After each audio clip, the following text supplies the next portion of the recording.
Thank you. The alcohol from the wash.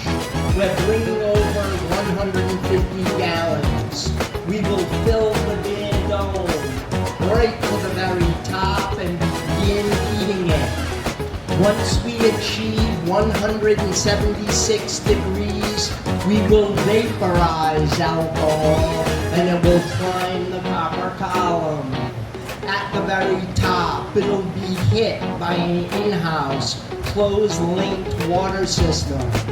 The pipes will turn it back to fluid. And now, coming off this still, we have a clear, low-proof base of rum. This is now rum. It is nothing we ever would associate our name with as rum, but technically, rum has been achieved. And now I will explain to you how this happens so quickly. Ladies and gentlemen, there are no rules in distilling in rum. Zero. Like no other liquor you have ever consumed.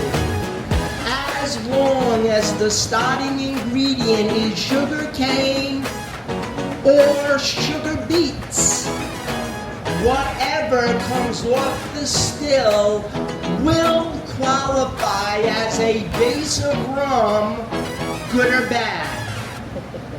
Every liquor you have ever consumed your entire life, this is its heart and soul. This is where they decide who is number one and who will make the most money. This is what you drink for. You are now dealing with rum, which is the complete opposite. It is not a distilled grain that can be done wrong. It's distilled sugar. No matter how bad the base comes out, just add more sugar to it. Never in over 400 years has a clear base been thrown away. They don't have to. This is where we excel. Keep this in mind and now as I go along. We now have around 45 gallons between 55 and 60 proof. It's drinkable, but you wouldn't want them. Terrible quality, heads and tails are still included. And now all will go into the spirit still. As you note, this still has 6 windowed ports. Behind each is a bubble plate. The steam will come up, causing bubbles to burst. That steam then rises to the next chamber. One distillation. The remnants of the bubble is removed and returned to the bottom. A true reflux still. 6 times distilled at the top. And now we have our base rum that we work with a minimal barrel strength of 145 proof. But still work to be done. On top of the barrel there will be a thick shimmer of oil, common in all distilling. Supposedly the #1 cause of hangovers. Ester oils. We will now take our entire base, we're down to about 24 gallons, and transfer it up to this hanging chef spot above your heads. We then will attach, excuse me guys, those 2 copper lines that are in that bucket. They are loaded with carbon powder. We then will release the rum and let it gravity feed into carbon. That will take almost 8 hours to complete, but will remove 95% of those said balance. So now in 10 days, we have a clear base. And now we will decide on flavoring it or barrel aging it. But this is the concept you must wrap your heads around. In the same time frame where we've done that, a larger distillery can do a base the size of this one. The base, let's kindly say, is compromised and does not come close to that equality. But now they will just turn the page to step 2, flavoring. They are going to add a unique sweet syrup, masking out any imperfection distilling. They will tell you an interesting story, and out the door it goes. Welcome to the world of rum, where color and flavor can be added at literally any time. In the world of rum, they devalue your distilling so much, you are allowed to buy anyone else's base. You then can either flavor it or barrel age it, and you can claim the title of a rum distiller without ever turning on your own stills. Bright, shiny stills in a rum distillery is not a pleasant thing to see. I am now going to show you guys the #1 thing to look for as you tour the world and enjoy different rums. And this is foolproof. Whenever you walk into a rum distillery, go directly and talk with them about their clear, unflavored rum. First off, you're looking at the base they've used for everything. They should be quite proud of it. Find out exactly what they have to tell you. But this is the most important thing to remember in this game. If a rum distillery does not offer you a clear, unflavored rum that they made, I suggest leaving.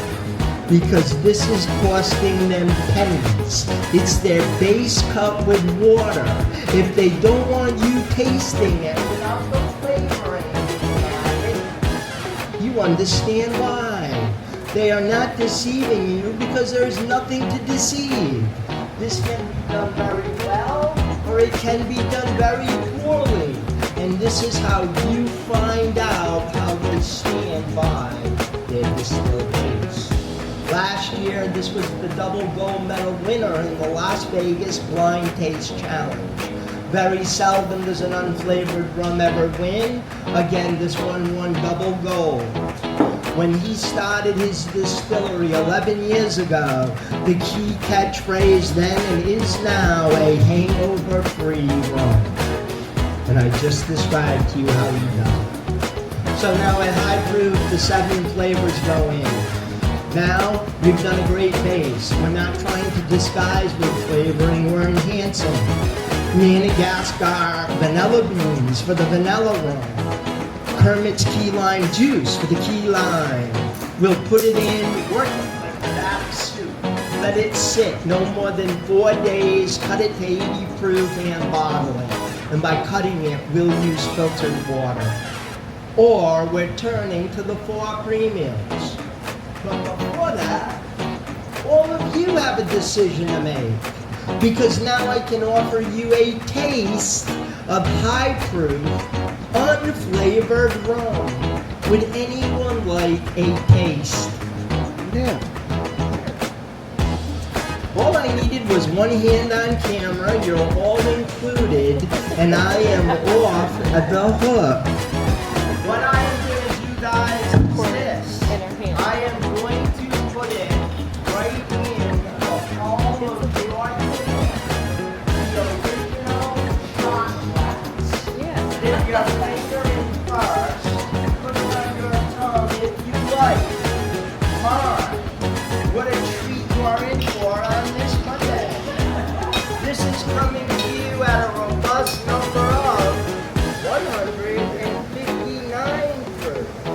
It cannot legally be sold anywhere in the world at this number, but I can give it away. Guys, I'm going to start down on this end, work my way down. Files out if you are interested. If you want it to disappear, guys, rub your hands together. It is gone in less than 5 seconds. Sanitizer does not make it this high. It stops at 140. Again, this is 100. It's not, But it is, it's gone. The price came up with sanitizer. that was too easy going down. Oh, wait a minute, I don't think I got any. It is. It's gone. Not with what we were doing. No. Don't even mention their name. It was fun.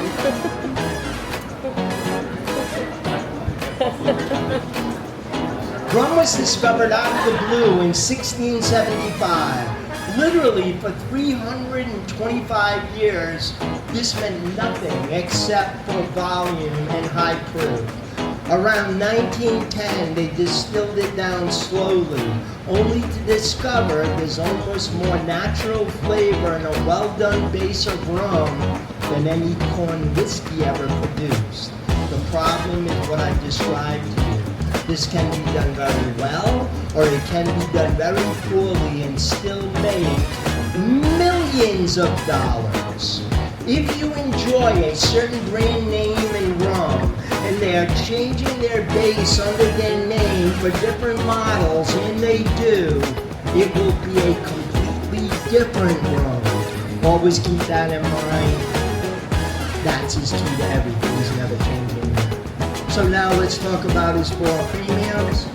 Up first, as always, are the 2 bad bitches. They're named after Spanish Marie, the original rum runner of Key West. She always enjoyed adding red wine to her rum.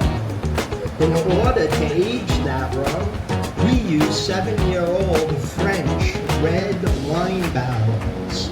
Her sister, the bad bitch Blonde, is coming out of French Chardonnay barrels. 2 years for both in their wine barrels. The red has been his #1 seller for 11 straight years. Again, barrel aging, no wine added. His raw and unfiltered is coming out of unflavored American white oak barrels that we saltwater cure. We take our brand new American white oaks without using any fresh water. We go down the Gulf, fill up with salt water, bring it back, let them swell up, drain them, and then directly add the high proof. It gives us 2 more advantages. It speeds up the draw within the barrel, as well as lowering some of the acidity. Many people get a whiskey or a bourbon taste from the raw, and it now stays in the barrel 2.5 years, of course. His premium is the 105. It's coming out of the same barrel, but in 3 years. It is kept at 105 proof, and he only does a small signed numbered edition each time out. The true premium. Now, guys, I have something very unique to introduce to you. He just had these come in late last week.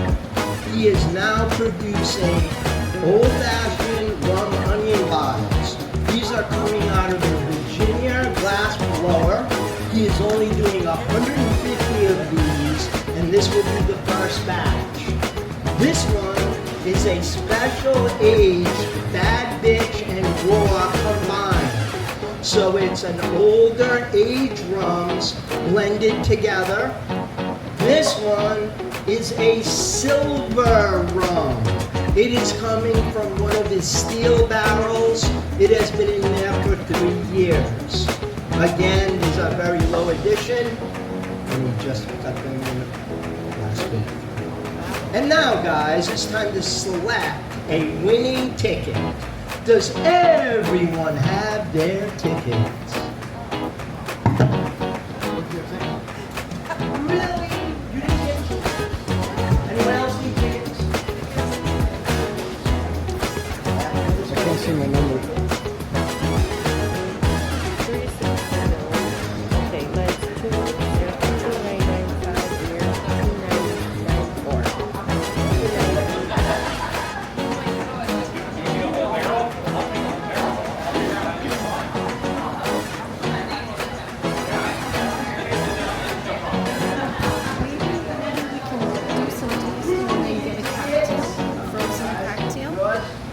do whatever. Here? Everyone else has divvied them out, so everyone has one. I always watch for the one who has all the tickets on their friends. Your other ticket is in the magic hat. The magic hat always picks its winner. There's never a controversy or a veto when the magic hat is involved. Got one on that hat? The last three digits of the winning ticket are 997. Woo! Excellent. Yay! You may select one without looking. I've got no selection, they're all the same. And now, guys, the room is yours for questions.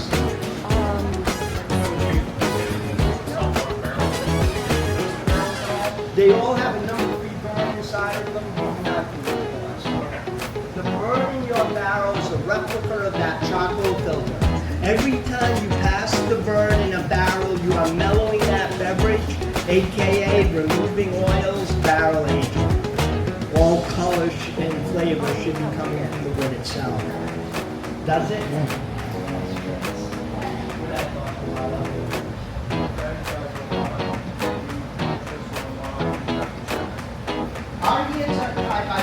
That's the inside of the charred barrels. You can see the remnants of it being burned out.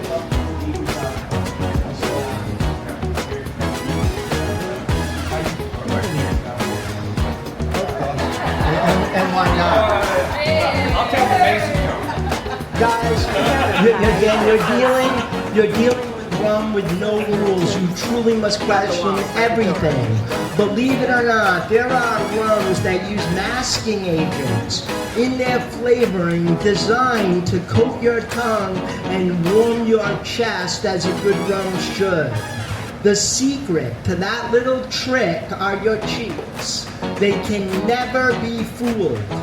So, if you're having something new and all of a sudden get a strange burn on your cheeks and there is nothing on your tongue, glycerin was added. Food-based, but still glycerin. And again, they did it to hide something they did very poorly distilling. Truthfully, there's probably not a liquor in the world that tells you exactly what they put in it. They tell you what they want you to know. But they all have a standard they must follow distilling.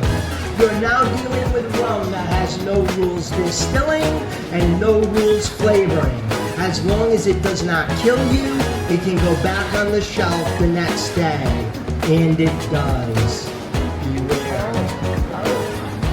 Awesome, guys. Let me shut up and get you around the corner to enjoy. By federal law, I must walk out of the bonded room first. Just follow me out.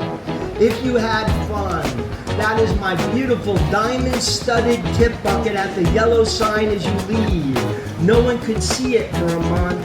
The girls just upgraded it for me. They may have gone a little bit too far. My apologies. Right this way, guys. They're a few minutes in. Okay. You would sure like that.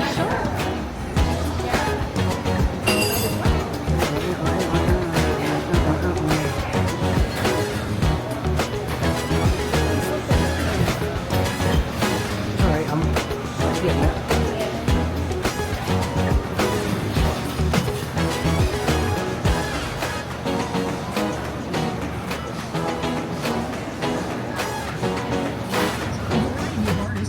So here we are at Key West First Legal Rum Distillery. We did the tour, did some tasting. People were great. I had a nice presentation. We learned a little bit about rum making. At Keys Energy, we do more than keep the lights on. Our commitment runs deep in this community we serve. To discover how And now we're going out to dinner.